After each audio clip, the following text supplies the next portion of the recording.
Halo teman-teman London semua, teman-teman PPI London semua. Perkenalkan, nama gue Reiki. William. Dan sekarang kita mengundang. Perkenalkan, saya Juan. Saya Safira. Dan ini adalah episode pertama dari podcast PPI London Menyapa. Penonton. Oke, jadi sebenarnya ya kita di sini tuh bingung banget gitu loh. Weather London ini lagi bipolar gitu gak sih menurut kalian? Parah sih, kena mental banget kan. Kayak hati gue. Kayak hati lu ya, emang bener-bener lagi ini banget bipolar. Cuman sekarang ini lagi dingin banget, kalian tuh pada ingusan gak sih? Enggak, jujur hidung kadang beku ketip angin gitu. Merah gitu gak sih hidung kalian tuh jadi berwarna gitu kan? Parah, skincare nambah bro. Skincare nambah ya. Itu Cuman harus. kalau gue pribadi sih ya, kalau gue sih gue kadang nggak ngerasa kedinginan gitu karena gue emang orangnya tuh sebenarnya emang udah dingin gitu. Ya. Gue tuh kalau masih nggak terlalu jadi dingin gitu loh. Ini tuh kode maksudnya butuh penghangat gitu. Iya. Sebenarnya sih begitu. Sebenarnya gue butuh penghangat teman-teman semua. Jadi sebenarnya ini kan Mas Juan dan Mbak Safira ini kan dengan Ketua Umum PPI London dan Waketum PPI London kan. Terus kalian ini udah berapa lama sih sebenarnya di London? Maksudnya buat mencapai Ketua Umum dan Waketum ini udah berapa lama tinggal di London? Gitu amat ya pertanyaannya ya. Berapa lama kita Fir? Kayak kita sama ya? Soalnya maksud- gini, teman gue tuh ada yang pengen jadi Ketum PPI London juga katanya. Jadi ini gue mencoba mengulik gitu loh. namanya Reiki bukan? Tahu aja yang pakai baju batik pokoknya. Ya. Di kiri saya kan. Jadi pertanyaan udah berapa lama? Kebetulan gue sama Vira kita sama-sama datang ke London 2019 juga. 2018. Oh, Vira setahun lebih tua berarti di London. Oh, sesepuh berarti di sini ya. Sesepuh. Gue sendiri dari 2019, jadi masuk tahun keempat. Vira 2018 berarti masuk tahun kelima ya Vir. Kelima, alhamdulillah. Kenapa milih kuliah di London untuk kalian berdua? Asik, ini kayak pertanyaan-pertanyaan SMA gitu ya. Yoi. Kenapa London? Nggak, tapi bener loh, kayak maksudnya semua orang tuh punya alasan yang beda loh kenapa mereka milih London. Kayak I'm sure kita berempat alasannya beda-beda semua. Menarik sih. Kalau itu gue setuju. Menarik Karena sih. kalau gue di London nih karena gue suka aja gitu sama lagunya Changcuters. Malah jadi Changcuters. Mau hijrah ya Bapak? Mau hijrah gue. Kalau gitu kenapa sih? Kenapa London? I think I can go through the reasons dalam berjam-jam, cuma kasihan orang dengerin podcast ntar keburu pulang. Jadi basically sebenarnya kalau gue sendiri bukan Basically ya kayak orang London. iya, orang Jaksel. Oh, Jaksel, iya, lebih Sosok ke Inggris Jaksel. gitu ya. Enggak, tapi gue sendiri tuh sebenarnya nggak aim cuman London gitu. I specifically aim buat Imperial. Jadi long story short, basically dulu pernah ikut kayak science forum gitulah. Do researchnya I did that di Imperial gitu. Terus ngobrol-ngobrol, akhirnya klik pas di Chemical Engineering Imperial. Terus that's like my number one go to di pinboard. Bayangin zaman dulu di kos-kosan gitu ada pinboard tempel Imperial. Jadi golnya ke situ dan alhamdulillah akhirnya kesampaian ke situ. Oh iya that's itu berarti mimpi yang udah menjadi nyata ya sekarang nih. Alhamdulillah. Kalau mbaknya sendiri gimana? Kalau gue pribadi sih sebenarnya ceritanya lebih agak lebih agak abstrak ya, karena gue aimnya sebenarnya nggak ke London dulu, gue seharusnya ke Oh iya? Aussie, ke Melbourne. Oh sama kayak gue dulu dong. Oh ya? Gue dulu juga pengen ke Aussie. Oh gitu. Cuman karena kalau ini bukannya kita jelek-jelekin Aussie ya, tapi maksud gue kalau Aussie tuh deket banget gitu loh sama yang namanya Indonesia gitu. Kurang jauh LDR gitu. Kurang LDR. Iya, jadi kalau gue pribadi tuh gue ngelihatnya kita bakal kurang fully develop gitu loh. Asik gitu. Oke, pokoknya ya basically mungkin kurang lebih sama kayak Ricky. Cuma gue waktu itu udah sempat apply ke Melbourne. Terus ada kendala lah internal, akhirnya nggak jadi. Dan karena gue sempat visit London pertama kali, ikut kakak gue ke sini ke Newcastle. Kebetulan gue kayak langsung fall in love aja sama kotanya gitu kan. Jadi kayak ya udahlah, jadi London deh. Gitu. Oke, ya I see ngomongin soal fall in love ya. Sebenarnya yang menurut kalian paling menarik soal London nih apa sih? Kayak bagian mananya gitu? Apakah placesnya, apakah orang-orangnya, apakah kayak orang-orang di sini tuh romantis kan, kayak kalau kalian lihat di TikTok gitu kan, kayak orang sini romantis gitu. Sosial media maksud gue, mohon maaf. Kayaknya yang kekinian banget jawabannya tuh orang banyak yang lagi romanticizing London ya, karena kayak katanya apa-apa tuh perlu dikaitkan dengan percintaan gitu kan. Katanya orang sih suka London gara-gara ya itu romantis, kayak banyak tempat-tempat yang bisa dikunjungi kalau seandainya punya pasangan, kalau seandainya ya. Bener nggak romantis? Romantis sih. Oke lah. Kalau menurut Juan gimana? ya aside from the romantisasi London, sebenarnya yang asik dari London tuh orangnya very efficient. Ya kan? Benar. Jalan cepet banget, di eskalator aja tinggal duduk, padahal diam berdiri gitu naik sendiri, mereka pakai jalan segala. Jadi kayak those efficiency yang itu aside from the romanticizing of London. Itu kayak gue baru ada sepupu gue datang liburan tuh, dia bilang kayak orang di London tuh nggak peduli tentang orang lain, udah kayak hidup tuh untuk diri sendiri aja gitu. Individualis sih. Jadi Gokil kayak sih. ya gue mau ke tube ya gue bakal naik tube gitu loh. Kayaknya nggak cuma specifically Londoners aja sih, kayak semua orang di kayak Western countries juga kayak Nah, gitu. Cuma sih, bener. specifically karena kita di London, jadi observe-nya di London gitu kan. Dan emang yang gue observasi orang-orang di sini tuh kayaknya individualis yang kayak emang nggak mikirin hidup orang lain gitu kan. Nggak banyak apa ya gosipin dan iya Itu ya. culture kali ya emang terlalu fokus sama kepentingan masing-masing aja. Bener-bener. Cuman masalah culture nih, kalian ada ngerasain culture shock gitu gak sih di sini, entah kayak dari weather lah atau mungkin kalian di sini ngerasa deketan ke mulut dong nih sini. oke. Kalau ngomongin culture shock, FYI, pertama kali gue nyampe di London, gue masuk rumah sakit. Oh iya. Itu kenapa tuh? Karena kayaknya Apa karena di sini boker gak ada ini ya? Setoran. iya balik lagi culture shock gue itu mungkin pertama kali itu kali ya pas gue nyampe di London gue tuh langsung masuk rumah sakit karena kayaknya badan gue kaget sama udara, terus juga karena pertama kali gue juga long haul flight gitu, jadi gue langsung drop demam 5 hari di student accomm. Ingat banget gak punya spray, gak punya bantal. Itu loh, itu. Tapi alhamdulillahnya karena gue di sini dianterin nyokap, jadi waktu itu nyokap gue nemenin sih. Tapi waktu itu cuma kayak di opname kayak 3 hari doang. Cuma itu what a story sih. kalau 3 menurut gue. hari sih sebenarnya waktu yang lama sih. Iya. Mungkin Juan punya culture shock tersendiri. culture shock. Culture shock nggak ada sih. Kayaknya sampai London udah dengan ekspektasi London. Udah bule dia. Udah boleh ya. Enggak, Padahal dari tadi ngomong basically nih. datang udah dengan ekspektasi ya London weathernya kacau balau. Datangnya kan bulan-bulan September Oktober lagi hujan-hujan dingin. Jadi sebenarnya udah expect sih dan move innya pun waktu itu ya lancar-lancar aja gitu. Bawa selimut kan? Enggak. Nah itu dia makanya bawa selimut. Sesepuh lupa bawa selimut nih. Cuman yang lupa bawa guling itu lumayan culture shock sih. Emang Kayak gak ada culture shock. guling hidup gitu di sini. Apa tuh maksudnya tuh? Anak kecil tuyul di Guling bahasa Inggris. bolsters. Bolsters. Tapi Iya. ketemu gak di sini? Enggak ada. Amazon katanya ya. Enggak, karena emang budaya guling itu cuma ada di Asia doang. Jadi gue udah pernah nyari, bahkan sampai sempat nanya sama local friend di sini, emang nggak ada. Jadi kayak paling mirip kalau misalnya lo mau nyari guling ya apa sih, pregnancy pillow ya, yang kayak iya. ada itunya. Agak tebelan Kaku lagi iya, gitu ya. agak keras gitu. I see. Oke, jadi kan kita udah ngobrol tentang nyampe di London. Habis itu kalian pertama kali ikut PPI tahun berapa dan kenapa? Ini ceritanya gokil banget sih. Jadi pertama kali landing, namanya juga first year kan, bingung ngapain. Terus langsung aja lihat PPI London, DM langsung waktu itu. Nggak tahu miminnya siapa ya, udah 4 tahun yang lalu.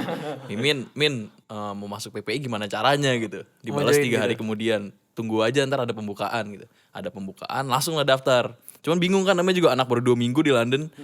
Daftar gimana caranya, ditanya apa. Terus dibilangnya harus ada interview segala kan. Gimana nggak dakdikduk gitu. Baru datang 2 minggu di interview. Di interview juga ditanya, dari PP London sebelumnya kira-kira event apa yang mau dibikin? Ya bingung lah, orang gak pernah ikut belum kan. ada kestalknya. belum ada kesempatan ikut udah ditanya begitu. Jadi kayak ya udahlah bismillah. Waktu itu daftar pertama kali ke divisi hubungan pelajar. Oh, oke. Divisi kami nih. Iya kalian, tapi bedanya saya ditendang ke seni olahraga. Berarti main bola. Main bola, gara-gara main bola kenal sama orangnya, jadi kayak oh ya udah gara-gara lu main bola bantuinnya di sini. Nah berarti gue jadi tolak masuk ke hubungan pelajar gimana? Tapi sekarang jadi ketua umum. Jadi ketua umum sekarang, gak main-main. Kalau Vira? Kalau gue pertama kali Tapi lu join tuh kapan? Oh ya itu 4 tahun lalu. Pas tahun pertama 2019 baru datang sini langsung Itu join. sama kayak pas Vira pertama kali join. Enggak, gue baru pertama kali join sebenarnya tahun lalu 2021 sorry. Cuma mungkin orang tuh banyak yang ngira gue ikut PPI London karena semua teman-teman gue ikut PPI London semua. Jujur gue juga Dan sempet ngira gue lu PPI. setiap acara PPI London dari tahun ke tahun ada gue terus gitu loh. Jadi mungkin orang ngiranya ini orang sibuk terus tapi kayaknya bukan pengurus gitu. Tapi di stok Instagram PPI London kagak ada mukanya nih. iya kan, Cari- gue sebenarnya orang balik layar nggak bercanda. Tapi officially sebenarnya gue join PPI London tuh baru tahun lalu 2021. terus alhamdulillah ya jadi ketua divisi media kreatif gitu. Ya, berarti kalau buat Mbak Vira nih batu loncatannya tinggi ya. Kalau buat Mas John kayaknya harus di ini dulu.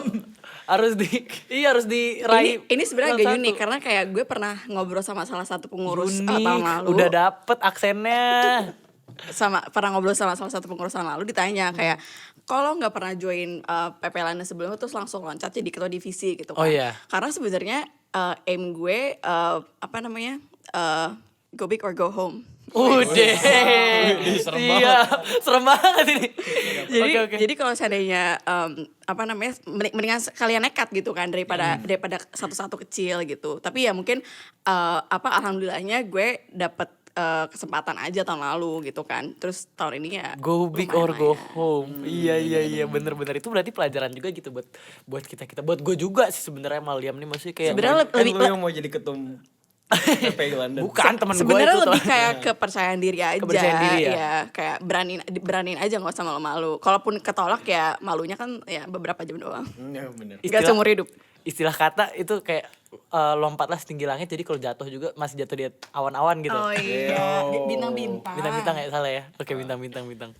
Kenapa lu milih Vira buat jadi waketum? Karena nyari waketum tuh sebenarnya satu lihat how they work, and second seberapa cocok gitu dengan cara lu kerja. Jadi I think chemistry is very important. Kayak despite yang daftar banyak kayak jangan salah ya, and mereka very great candidates, CV-nya stellar. Cuman other than that ya harus cari yang beneran klop gitu, yang sinerginya nyampe gitu. Jadi I think out of the candidates yang daftar ya GR nih dia ntar lagi nih. Tapi itu lo pilih sendiri. Iya, gue sendiri. Karena waktu itu kan cuma gue doang, and then gue open recruitment kan. Oh, ada sekitar 4-5 yang daftar. Sebenarnya John juga spin the wheel sih. Lumayan sih, cap-cip-cup aja. Cup. Abis itu tapi ya Vira nggak usah ditanya kenapa saya emang ditawarin Oh, kan ya. berarti Safiranya juga daftar. Iya sih. Lu kenapa daftar? Karena gue sebenarnya mikir sebenarnya nggak tahun terakhir juga gue di London gitu kan. Sebenarnya gue masih ada kesempatan buat ikut dan daftar lagi. Cuma gue Go big or go home. enggak lah. Enggak Kenapa sebenarnya gue kayak kemarin sempat bingung mau daftar jadi ketua bidang atau jadi wakil gitu kan. Tapi balik lagi sebenarnya benar go big or go home. Kayak kalau ada opportunity-nya kenapa enggak gitu kan. Dicoba aja, kalaupun emang enggak keterima ya kan nggak bikin malu dan nggak ngecewain hidup kan, jadi ya udah gitu. Tapi BTW juga sebenarnya karena tahu ketuanya Juan gitu kan, jadi ya sama, sebenarnya sama sih, kayak sinerginya sama dan udah tahu cara kerja Juan, dan gue percaya diri aja kalaupun gue jadi wakil ketua bakal support Juan sepenuhnya dan bakal punya visi misi yang sama gitu sih. Emang lu waktu pemilu milih siapa sih? Pemilu ketum PPI tahun ini? Milih sebenarnya nggak boleh ngomong gini ya, ini pemilu kan harus Oh, iya. langsung umum bebas rahasia. Oke, ini dikat. Terus kalau lu sendiri nih, cocok gak sih sama sifatnya Vira yang go big or go home ini? Ya udahlah ya, terima aja apa adanya. Mau gimana lagi? Soalnya nggak ada return. Oh, nggak ada return. Tapi kalau ada return kira-kira mau nggak? Ya so far so good ya, paling nggak sebulan alhamdulillah lancar aja. Jadi ya belum ada penyesal, ya dikit lah, tapi kayak ya udahlah jalanin aja. Sebenarnya sama sih. Enggak, bohong. Dan ini gak hanya untuk kita berdua ya, tapi ya perasaan lu dengan tim tahun ini so far gimana? Selain Hupel yang tahun ini pecah banget sih. Maksudnya kita take baru sebulan gitu ya. PP London baru Oktober kemarin jalan, sekarang November itu baru sebulan. Cuma kayak pecah banget. Tahun ini 68 pengurus total. Gila ya? Salah satu yang paling besar, dan one of the reason sebenarnya plan gue cuma bikin 50, sekitar 50-an orang Oh lah. iya. Kalau And then, tahun-tahun lalu, kalau gue boleh tahu berapa sih? sekitar 55. Pokoknya di bawah 60 lah, di bawah 60. Terus tahun ini tahu nggak yang daftar berapa?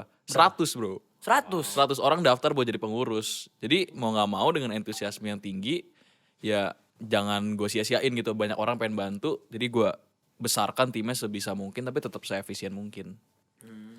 Dan menurut gue juga alhamdulillah kita efektif sih. Kayak gue kita berdua punya ekspektasi kalau seandainya semua timnya juga solid dan optimis kali ya, karena so far kita baru sebulan udah satet gitu kan, kayak udah banyak proker yang jalan. Di podcast aja baru sebulan kita pelantikan persiapan udah langsung take gitu Belum kan. ada sebulan bahkan kan pelantikan nih. Iya, belum ada sebulan. Oke, cuman kalau menurut kalian solidaritas itu dibikinnya gimana sih? Sebenarnya kita bikin dulu kayak core values, etos kerja yang pengen kita capai apa bareng-bareng. Gue dan Vira tadi udah dibilang etos kerja yang kita majuin ini off paper ya, on paper kan ada visi misi dan segala macam. Cuman yang kita mau kasih ke anak-anak adalah satset itu. Jadi ya udahlah nggak usah banyak meeting, nggak usah banyak ngobrol, kita satset aja punya plan, teman-teman mau bikin apa, suka apa, kita langsung bikin aja bareng-bareng. Ya, jadi kayak SOP dikasih sekali aja, udah nggak perlu ada meeting lagi selanjutnya ya langsung jalan aja, tugasnya udah pada tahu semua dari awal gitulah ya. Ya, selagi semuanya mengerjakan tugas dan dalam pace yang aman sebenarnya baik-baik aja, nggak usah terlalu sering rapat dan lain-lain gitu. Iya, tapi kalau misalkan ada yang nggak menjalankan tugas gitu, kalian bakal ngapain? Alhamdulillah sejauh ini belum ada. Jadi sebulan semuanya melakukan kerja. Tapi kalau seandainya ada yang bandel gitu ya, ada yang menghilang, ada yang menghilang nih MC-nya pun udah takut gitu. Gitu kita sebagai hupel kan kalau proker gak jalan kan kita Oh iya. yang tanggung jawab. Ini penting loh pertanyaan untuk kita. Ini style gue sih mungkin. Jadi kalau teman-teman ini untuk pengurus kalian yang kalau nonton, kalau dapat undangan ngopi dari Juan, nah itu tanda-tanda berarti. Kalau misalkan gue ajak hari Sabtu ngopi yuk, nah itu buru-buru evaluasi. Pokoknya kodenya ngopi dari Juan itu udah lampu kuning lah ya. Oke. gitu. Berarti gue kalau ada ngopi aja, kayak gue kacangin dulu. Gak gue kasih centang biru tuh. Ngopinya bukan ngopi asik, tapi ngopi hati-hati aja. Iya. Pokoknya kalau depannya udah P dulu tuh, aduh udah bahaya tuh. Pokoknya kalau udah notification Juan Juoro gitu kan, tiba-tiba ngopi yuk. Tenang, kalau di gue notifnya nggak Juan Joro kok. Apa tuh? Juan Joro Ketua Umum PPI London. Sama loh, sumpah. Gue juga naruh bracket di Ketua Umum PP London. gitu? Iya, biar Kok lu kayak nggak naruh kayak Juan Joro Love gitu sih? ini apa ya? Enggak, maksud gue maksud gue kan kalian udah dapet chemistry gitu, masa rename masih sama? Ya, nggak perlu lah. Menurut gue biar profesional aja. Kalau misalnya gue lagi kayak di tengah-tengah orang-orang Indo gitu kan, tiba-tiba ada yang ngecatat telepon, orang tahu gitu loh kalau gue lagi komunikasi sama ketua Iya, umum gitu lah. lagi ada big manting lah ya. Jadi bukan kayak ngasal-ngasal tiba-tiba teleponan apa namanya curi-curi waktu gitu, tapi Iya, emang iya, beneran ada yang penting gitu. Dan on that note, gue sebenarnya kebalik sih. Gue tipikal orang yang naruh kontak itu aneh-aneh namanya. Kayak Liam nih, namanya Liam tukang nyanyi. Serius? Iya. Gue jadi penasaran kalau Ricky apa? Belum di save nomornya. Nomor gue belum di save guys. Oke, ini gue Notes guys, pengurus hati-hati aja. Pokoknya kalau belum di save, belum deket. belum deket. Mesti hati-hati berarti nih. Kalau Vira berarti dari nama gue kepo juga tuh. Safira doang, Safira. Kayaknya Safira sih. Oh, oke. Kita mau sekarang kita mau ke session namanya rapid fire questions. Gue bakal ngasih pertanyaannya. Pokoknya jawab cepet aja ya. Itu pertanyaan juga nggak harus nggak susah-susah amat Berarti sih. gue timekeeper ya sekarang tugas gue. Gak apa-apa. Ini kita ganti-gantian ya, boleh. Oke, ini sebenarnya udah dijawab sih. Tapi kayak pertama, favorite thing about London. Efficiency. Saset-saset. Pokoknya intinya cepat gitu. Oke, least favorite thing about London. Hujan. Udah cuaca. udah. Gue mau ngomong udara. Udah. Maksudnya gue ngomong udara. Oke, favorite coffee spot in London. Roasting plant. Oh. Jengki Maca. Gue gak minum kopi BTW. Ini emang ketua umum dan waktum kita nih emang anak ngopi banget emang. Gue gak ngopi sih. Gue gak. Jadi Maca gak ngopi. Iya, Enak tapi itu loh. matcha latte. Oh. Wah tapi roasting plant gokil sih. Minta biji kopi apa dikirim lewat pipe gitu. Oh iya. Tapi FYI itu juga tempat nongkrong asik sih. Kemarin gue pertama kali kesana dan Oh, vibe-nya untuk meeting lumayan- PPI tempatnya kemarin. asik banget ya. Roasting pan. Oke. Favorite lunch spot in London. Masak. Spitalfields Market. Oke. Tube or bus? Tuh. Tiup. Oh, gue anak bus sih. Gua anak-anak sih gua. Bus Gua tuh. baru 18. Oh iya. Gua anak-anak. ya bener. Ya gak salah. Gak salah. Tapi bus unreliable bro. Emang kenapa? Kayak Kayak lama. enggak, tapi di area kita tuh reliable loh. Oke lah. Tapi kayak. Bas tuh kalau di area lu lihat Sorry Di ya. Southwest itu oke. Kayak kalian tuh tinggal di West London, jadi beda. Iya. Kalau di East East, ada North, South itu beda lagi busnya. Enggak. Karena jujur, kemarin gue ke Royal Albert Hall naik bus, gue baru nyadar. Jadi bench buat nunggu di halte bus itu bener-bener lebar, jadi bener-bener properly bisa duduk gitu. Sedangkan kalau di East London, ya Allah kayak cuma 20 cm kali itu tempat duduk. Udah gitu di busnya bukan cuma kayak semacam layar terus ada tulisannya, tapi bener-bener ada petanya. Nih bus tuh mau kemana? Ada bener-bener proper screen lah I gitu ya. see. Jadi gue sebenarnya agak-agak merasakan kesenjangan sosial ya. Ya, tapi gue suka bus sih karena ya kan ngirit dikit. Maksudnya kalau gue mau ke ini sekarang gue kan sekolahnya di Southwest, gue rumahnya flatnya di Northwest tuh naik bus sekali nyampe loh. Dan itu coba Tapi bus enak kayak you got sceneries and stuff. itu sih. Abis itu ya Indonesian food you miss the most. Lagi pengen nasi uduk. Nasi uduk enak banget. Ketoprak. Ketoprak susah sih. Ketoprak susah. Nasi uduknya triple hot spicy. Iya. Ada lele goreng, gue lagi pengen lele. Lele pas nyokap gue hamil gue dia makan lele mulu. Sekarang gue ngidam lele makanya nih. What chore do you dread the most? Nyetrika susah banget parah. Ih nyetrika gampang sih. Jujur setuju banget nyetrika sih karena Nyetrika. gue setiap jadi curhat kalau habis nyuci baju dryer langsung lipet gitu loh. Biar nggak wrinkles gitu. Iya, ngerti. Udah sih. Oke. Kalau Regi? Kalau gue jujur sebenarnya kalau abis barusan gue mikir-mikir lagi sih iya sih nyetrika juga ya. Sebenarnya lebih kelipet bajunya sih ya karena gue kalau ngelipet baju tuh selalu minta tolong gitu. Tapi sekarang udah lumayan bisa gitu. Cuman nyetrika Minta tolong siapa? ada lah. Kok gue bingung ya? Nah maksudnya dulu gitu. Oke. Gue selalu minta tolong adik gue biasanya. Oke. Habis itu pertanyaan terakhir. Ini pertanyaan dari netizen nih. Nanti gak dari WhatsApp, tim WhatsApp kita Hupo. open ini dong, open question ke netizen. Apa? Ada yang mau nanya enggak? Oh, ada yang mau nanya nggak? Oh iya, nih orang-orang yang lagi di sini mau nanya apa nggak? Apa? Katanya dari 10 dari 0 sampai 100% gue seberapa mirip sih sama Lele? Lumayan ya. Lumayan Dari 0 sampai 100. Oke, gue jawab dengan jawaban gue sendiri. Karena gue go big or go home, gue 100. Lumayan sih. Gue turunin dikit lah 90 lah. Gue Lumayan. 85 deh. Kalau 190 gue 85. Ya gue butuh komen netizen di YouTube gimana sih seberapa mirip gue sama Lele. Thumbnailnya boleh muka lu sebelah lele gitu. Tolong komen ya. Kegiatan kalian ada gak sih yang paling mirip sama orang sini menurut kalian gitu yang Oh, iya. yang jadi kayak orang lokal gitu. Kalian di sini tuh kayak orang lokal. British culture yang lu udah ambil.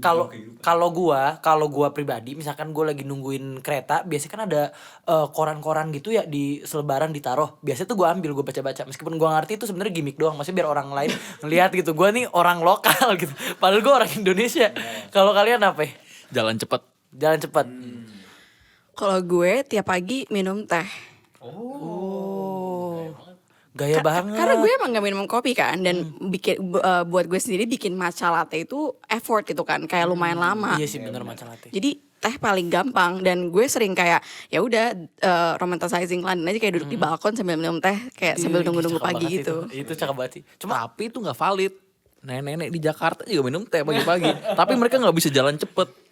Sumpah lu pertama kali datang ke London, lu bakal kaget on how people walk very fast. bener-bener. Tapi kan orang di Indonesia gak ada yang minum teh pakai susu. Maksudnya jarang gitu pagi-pagi minum teh pakai susu. Kalau di sini kan orang Tesu. tes. Ada Bener-bener. juga namanya Cuy. Nanti Pak Desa nonton gimana cuy? anggur susu. Yang di-crop kan. Anggur susu guys. Oke, terima kasih semua udah nonton episode pertama PPI London Menyapa. Jangan lupa like, comment, subscribe. Kalau ada feedback apa-apa tolong tulis di komen. Dan that's it from us. Take care. Thank you.